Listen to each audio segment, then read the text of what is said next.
لیس علیک ہداہم، اے نبی آپ کے ذمے نہیں ہے کہ ان کو ہدایت دے دیں.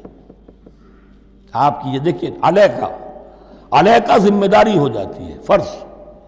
لام لکا یہ ہو جاتا ہے کسی کے حق میں. القرآن حجت لک او علیکہ، یا یہ قرآن تمہارے حق میں حجت ہے، یہ شفاعت کرے گا تمہاری قیامت کے دن اگر تم نے اسے مانا جیسے کہ ماننے کا حق ہے، پڑھا جیسے کہ پڑھنے کا حق ہے، عمل کیا جیسے کہ عمل کرنے کا حق ہے، پھر اس کی دعوت و تبلیغ کی جیسے کہ اس کا حق ہے، تو یہ تمہارے حق میں حجت ہوگا. اور اگر تم نے اس کے حقوق ادا نہ کیے یہ تمہارے خلاف مدعی بن کر کھڑا ہو جائے گا. القرآن حجت لک او علیکہ، یہ تم پر آئے گا وبال. اے اللہ یہ بدبخت مجھے مانتا تھا کہ میں تیرا کلام ہوں، پڑھتا نہیں تھا. مجھے پڑھتا تھا تو جیسے کسی طوطا مینا کو، جو مولانا ماہر قاضی کی نظم ہے، کچھ بول سکھائے جاتے ہیں، رٹائے جاتے ہیں، اس طرح پڑھایا جاتا ہوں اور اس طرح سکھایا جاتا ہوں. وہ اس طریقے سے پڑھ رہے ہیں، کچھ پتہ نہیں. 1-2 روپے کا اخبار لائیں گے تو سمجھ کر پڑھیں گے، اللہ کی کتاب کو سمجھ کے پڑھنے کی ضرورت نہیں. پڑھا تو عمل نہیں کیا بدبخت نے. ما آمن بالقرآن من استحل محارمہ. تو لام اور علی کا یہ استعمال ذہن میں رکھیے. لیس علیک ہداہم، آپ پہ ذمہ داری نہیں ہے ان کی ہدایت کی، آپ پر ذمہ داری تبلیغ.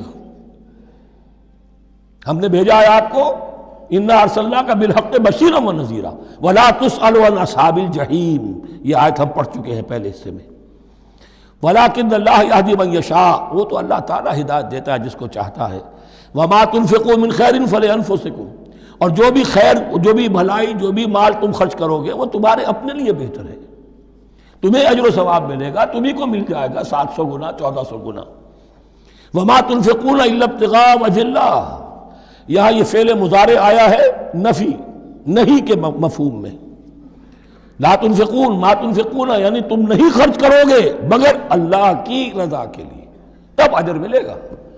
اگر ریاکارانہ خرچ کیا تھا تو کوئی اجر کا کیا سوال، وہ تو شرک بن جائے گا. وما تنفقون الا ابتغاء وجہ اللہ وما تنفقوا من خیر یوفی الیکم وانتم لا تظلمون. اور جو بھی خیر تم خرچ کرو گے، خیر میں سے جو بھی دولت خرچ کرو گے، یوفی الیکم پورا تمہیں لوٹا دیا جائے گا، وانتم لا تظلمون، اور تم پر کوئی ظلم نہیں ہوگا، تمہاری کوئی حق تلفی نہیں ہوگی.